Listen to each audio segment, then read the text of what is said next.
Hey creatives, welcome back to another episode of Creative Conversations with Gigi Mompiere, where we dive deep into the minds of creatives, explore their journeys, their processes, and what keeps them inspired. I'm your host, Gigi, and today's episode is a little different. It's a solo episode, just me sharing my thoughts from a space that I find the most comfort. So I hope you'll feel the same ease and inspiration as we dig into something that I think many of us creatives face: analysis paralysis and ego.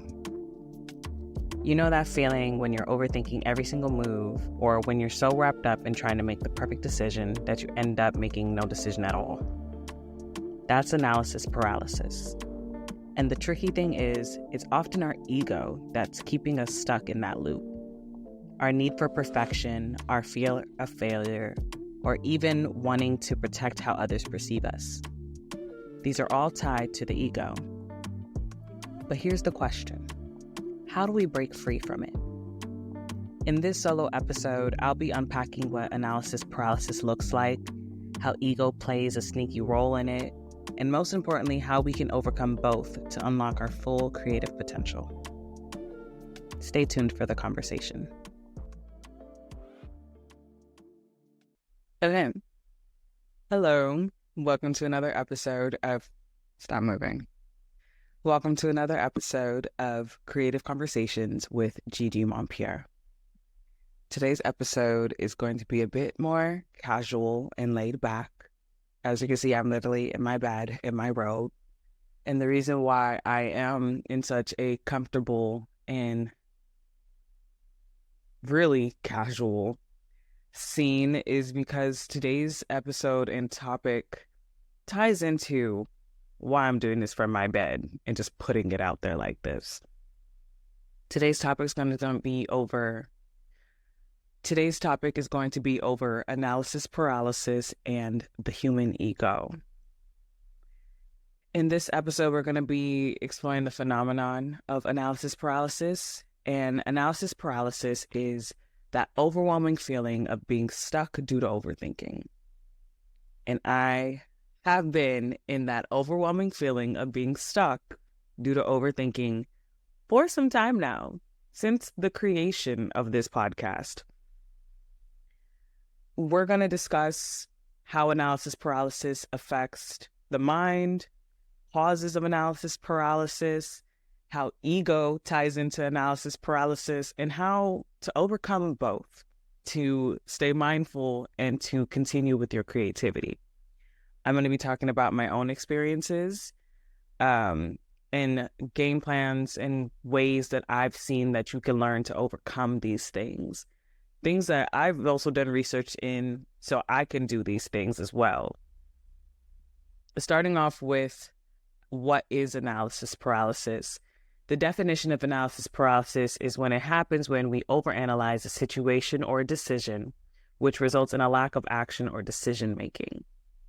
Causes can be a fear of failure or making the wrong decision, information overload, or even just perfectionism. Common scenarios where people have analysis paralysis is if you need to make a decision on something that's going to have a certain outcome, and you want a specific outcome, so you're going to really analyze that decision to every nook and cranny, to the last second, or even past deadlines because you have not made a decision. Analysis paralysis can also be not knowing when you've actually completed a project. Like, you put in on the details, but you keep thinking something else can be added, something more could be pushed there. But you just can't let it go. It's not done. It just doesn't feel done. Times that I have analysis paralysis is in context like this. I never thought that I would be creating a podcast. I never thought that I would be speaking to a camera for this amount of time about anything.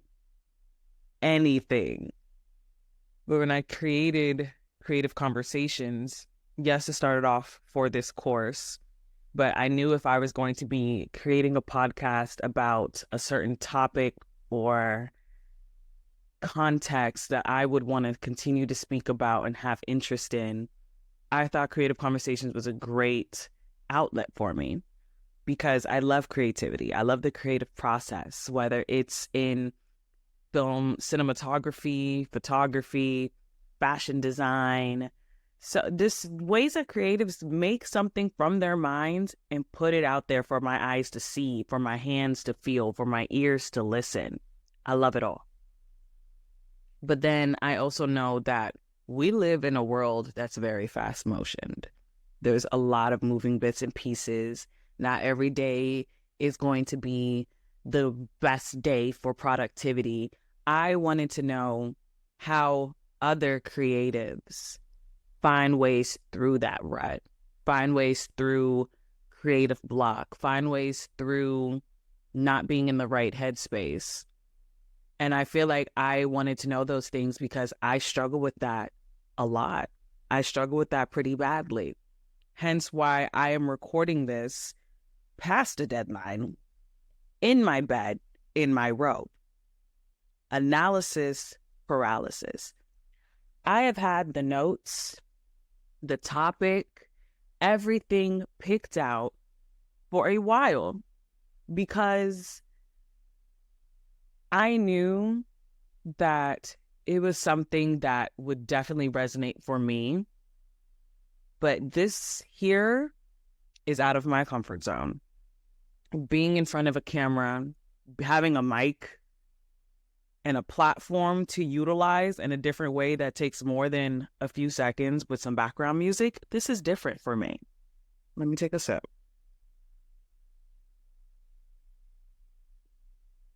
That was hot. She's still hot. She's still very hot. Oh, Jesus. Anyways, when I thought about this and putting something out there, I really thought, okay, I'll be able to do this. Let's knock it out of the park. Came up with the idea, put together this. We're going to put together the cover art. Ding, ding, ding, ding, ding. But when it came down for me actually being in front of this camera and speaking out of my mouth, shit.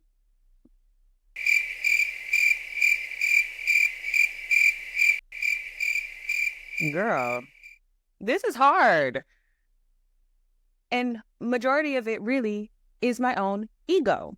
That is blocking me from being productive, successful, and out of my own head. There's two different definitions of ego. There's the definition of it as a noun, and then there's a psychoanalysis definition. I'm going to start off with the noun because we all know what a noun is. And if you don't, you can Google it because I'm not about to. As a noun, ego is a person's sense of self-esteem or self-importance. The psychoanalysis definition of ego is ego can be thought of as the part of the mind that mediates between conscious reality and unconscious desires. When it says conscious reality or unconscious desires, the conscious reality is you have to put out something, okay? Like with this, I have to put it out every week. I have a week to put this out. But my unconscious desires wants this amazing outcome that I have to keep putting together and manage and pinpoint, mark, bookmark, highlight, fix the mistakes. But that's taking me a minute. The wheels are turning for a lot longer than they need to be. The wheels have been turning for a good 6 days, and we have to make an output in 7. That's not great. That's not great. This psychoanalyst definition is often driven by fear, pride, or insecurity. And that's how ego can fuel analysis paralysis. You're stuck in a state of fear. You're stuck in a state of being prideful, or you're just insecure about putting out something that's going to have something hurt your ego. Ego contributes to analysis paralysis because, like you said, some causes of analysis paralysis is perfectionism. So the need to appear perfect or successful is a part of ego. And if you're not appearing perfect or successful, you're going to keep thinking of ways to appear perfect and successful. There's a fear of judgment or being compared to someone. You don't want to have that. As a child, whenever I was putting together this and I had to think of my own scenarios, I really had to process, why do I suffer so badly from analysis paralysis? But then I also feel like it's also tied into me because when I looked into it, when I was younger and I made certain mistakes, like my room wasn't clean, I didn't dress correctly, I didn't brush my teeth well, or I wore my hair in a style that my mom didn't think was really cool. She would always say to me, do you know what people would say about you? My dad would say the same thing too. They're like, do you know what people will say about you? And I'm the oldest in an African household. And it also became not only, do you know what people will say about you? It also was, do you know what people will say about me as my parents? Do you know what people say about us? Or they would say, do you want to end up like so-and-so? And so-and-so would be going through a hard time. Looking back at it, so-and-so probably was just going through the motions of being a young adult, going through the motions of living everyday life. And everyday life isn't all sunshines and rainbows. But as a kid, obviously this is a world much bigger than I could ever imagine. And so I was always told, do you want to end up like this? Do you know what people say about you? I had that stuck in me. And I held on to it for ages. So I never posted things that showed my real personality. Because what if someone didn't like me and they called out something that I didn't even realize wasn't likable about myself? I didn't take opportunities that put me in the spotlight because I didn't want to be judged. I didn't want to be judged. I didn't want to be talked about negatively. What if something was in my teeth? What if my outfit wasn't right? What if my elbows were ashy? For some reason, I really hate being ashy. I don't like being ashy. I'm a chocolate girl. Being ashy looks like I'm playing in the sand. I don't want anyone to judge me. I did not want anyone to judge me. I had such a fear of being judged. It kept me stagnant. And as I've grown, I've learned that that stagnancy is analysis paralysis, tied in with some ego, with a sensitive ego. Being ego-driven can amplify self-doubt. And I always doubted myself. Knowing that I have the tools, I have the resources now, I have the skill set, I still, because of my ego, I've held myself back. I've procrastinated. I'm not even really shy. I'm not that shy of a person. I just don't like negativity. Negativity actually scares me because I don't like how it affects my mood. And I know that if I'm not in a great mood or a great headspace, it'll affect a lot of more things. But that's something deeper that we can dive into a little bit later. The way that analysis paralysis can really affect creativity is the constant weighing of different options. So in creating this podcast, there was the options of topic, there was the options of how diverse my bandwidth was going to be with conversations and creatives. I could have done it strictly on musical artists. I could have done it strictly on fashion designers. I didn't want to do that. Having all of these options that you need to weigh when you struggle with analysis paralysis, it stifles your creative growth because you're thinking too much about the outcome and how the outcome would be judged that you're not even thinking about your own individual, unique choice that you would make. You're too busy thinking, oh my God, if I put this out there and somebody doesn't like it, it's going to bother me. It's going to be an issue. So you're not even thinking about, do I actually like this? You're thinking too much about how it'll be perceived before you even made the choice of how you perceive it. Because you're too busy thinking about the final outcomes and the final steps. Because your ego desires control, It can lead to indecision because the fear of loss. What is it else? Loss, vulnerability, and failure. That fear of loss, vulnerability, or failure is suffocating. It's so suffocating and it sucks. it sucks because you see others that don't struggle with this, or maybe they just make it appear that they don't struggle with it, because you never know. Ego is invisible. Ego is invisible. It can seep out in different ways. But you see others putting out stuff that seems so authentic and so unique. And it's just like, why do I struggle so badly to just put it out there? And it's my ego. It's because I'm scared of hurting my own ego. Ego can block your growth. The ego prevents you from learning from the mistakes that you could make, because you don't want to make those mistakes. You don't want to be judged for those mistakes. You feel like making a mistake shows that you're not capable. And that's not it. Nobody does anything 100% the first time. There's no such thing. Nobody does anything 100% the first time. Mozart didn't become a famous musician at the age of 5. He had to learn how to play an instrument. He had to learn how to read music. He had to learn how to write, period. So when you step out of yourself and realize that, it can be a step towards learning to not have such a sensitive ego. Times that I've had my ego be something that's hindered me is I've always loved content creation. I was a part of my high school photojournalism class, so I learned how to operate cameras. I was a part of my high school A&V class, audio video, and I learned how to operate Adobe Premiere Pro, Final Cut Pro. I learned how to operate camera software, lighting, microphones. Learned how to do all of that. So I loved the behind the scenes of it.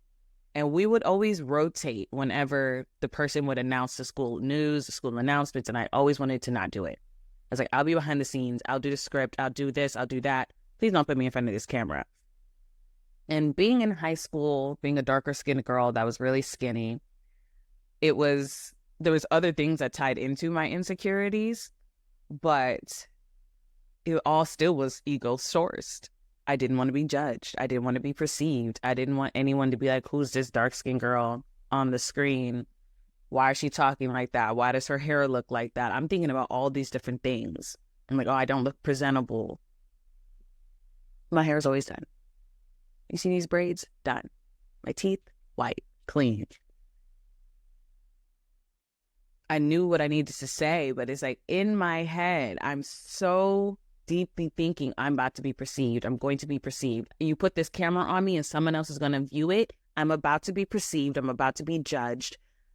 How can I either avoid it or be as perfect as possible so whenever it goes out there, it's good?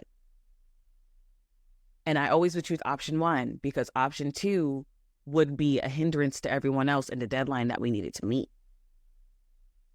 Now, as a 25-year-old adult, it's being a hindrance to me and the progress that I want to make in my creative career. So what can we do to overcome analysis paralysis? I've done some research with the help of Google, ChatGPT, Google. Of course, number 1, and it's always a theme of this podcast, mindfulness practices. Being able to practice mindfulness is also going to help you notice when your ego is in the way. Whenever you are in tune with your mind and in tune with your feelings, you can tap into when negative emotions come in.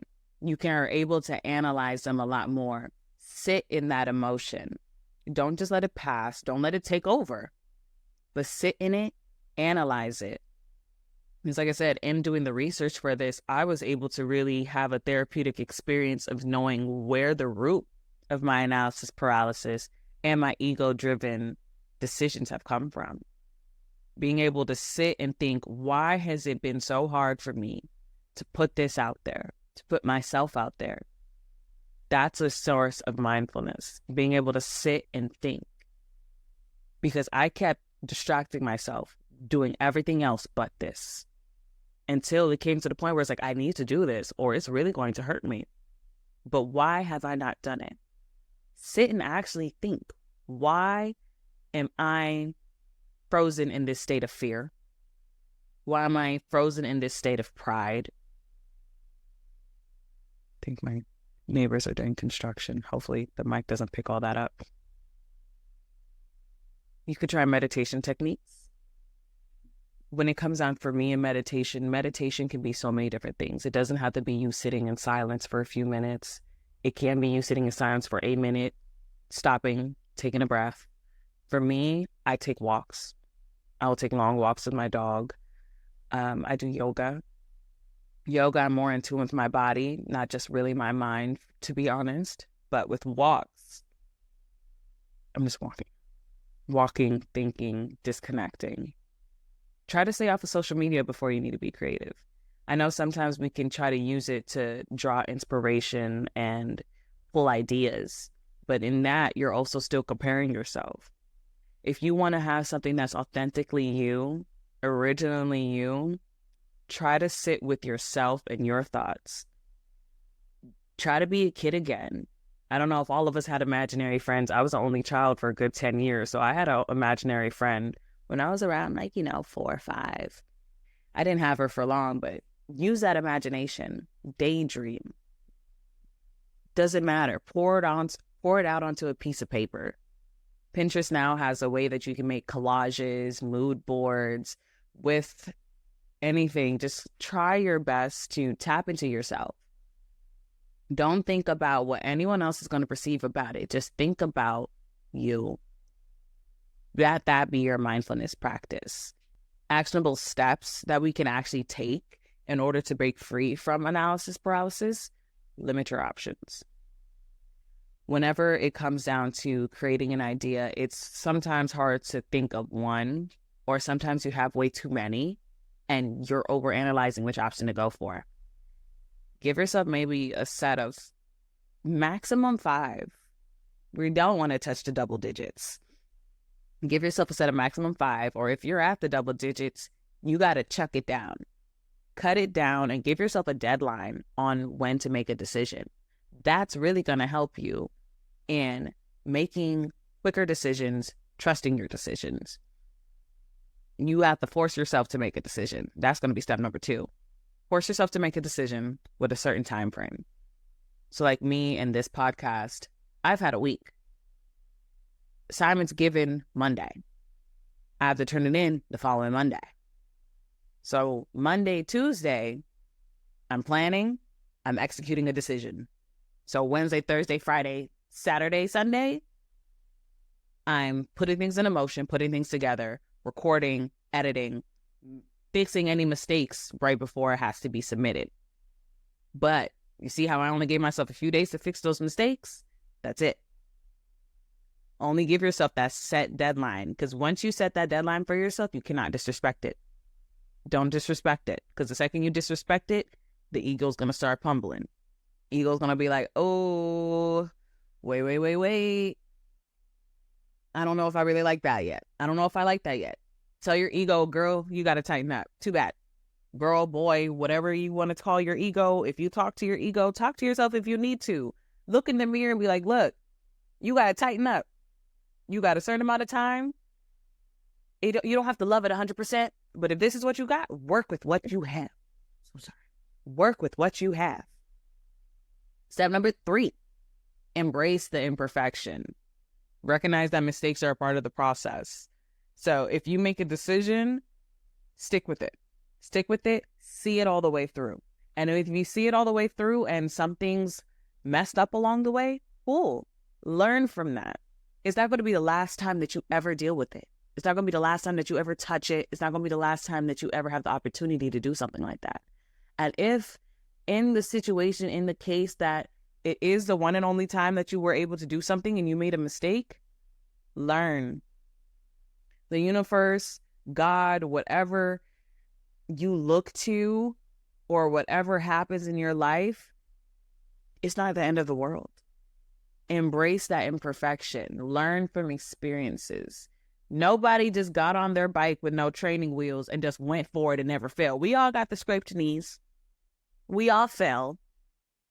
We all hurt ourselves. We all needed the Band-Aids. I fell off my bike, fell off my scooter, fell off my rollerblades. We all fall. We all stumble. Embrace it. get back on the bike, keep going. Ooh, all my stuff was in stock. I ordered groceries. Because guess what? I needed to do what I needed to do, and I set myself a deadline to get this done, so I ordered my groceries. Yeah. Step number 4, take small steps. Start with small, manageable actions to build momentum. When you're looking at the mountain from the bottom up, of course that mountain's going to look massive. Of course it's going to look massive. But you can't keep thinking, oh my God, the top is so far. You just got to be like, look, let's see how far I can get today. Start. Just start. Give yourself a certain amount of time to do things. Something that I've learned and something that's given me a lot of productivity is using the Pomodoro timer. I learned about the Pomodoro timer just from doing some research with some YouTubers and how they maximize their productivity output. And I saw that the Pomodoro timer is, you can do different timers. You can do 50 minutes on, 10 minutes off. Then it's 50 minutes of straight productivity. Like you're going at it for 50 minutes, no stop. You have that 10-minute break coming forward to you. But in that 50 minutes that you start, 50 minutes, 30 minutes, 25 minutes, you're just doing everything that you can to chuck away at that productivity. Taking those small steps is so much better than being in a state of overthinking and fear. The Pomodoro timer that I use, I'll probably link it here, put a picture of it. It's specifically catered towards those that have ADHD. And it starts off with 10 minutes of you setting your intentions. And I feel like in that 10 minutes, it's only giving you 10 minutes to think. You have 10 minutes to do that overthinking. You have 10 minutes to just be like, okay, what are we going to do? What do I need to do? The second that 10 minutes is out, you have to do work for 30 minutes. Not thinking, not putting together the notes. No, not overanalyzing, putting stuff into action. You have to put stuff into action. Take those small steps of action and watch how it increases your productivity, how you exercise your creativity, and how you show yourself that, you know what, I am capable of doing this in this amount of time and still putting out something that I know I actually put thought into without overanalyzing, overthinking it. Don't give yourself the opportunity to overthink. Action. Step number 5, detach from the outcome. Focus on the process rather than the result. Because if you're focusing too much on the result, you're ignoring the process. Find beauty in the journey. When it comes down to your creative process and why you're doing what you're doing, focus on the process. The process is where you learn. The process is where the real growth happens. If you're too focused on the end result, did you even take the time to sit back and learn from what you're doing? You're too focused on how the end is going to be, that you're not focused on how everything comes into it. Focus on the details that you're putting together while you're putting it together. And watch how the outcome's going to be inevitable. You put in the work. Focus on the process.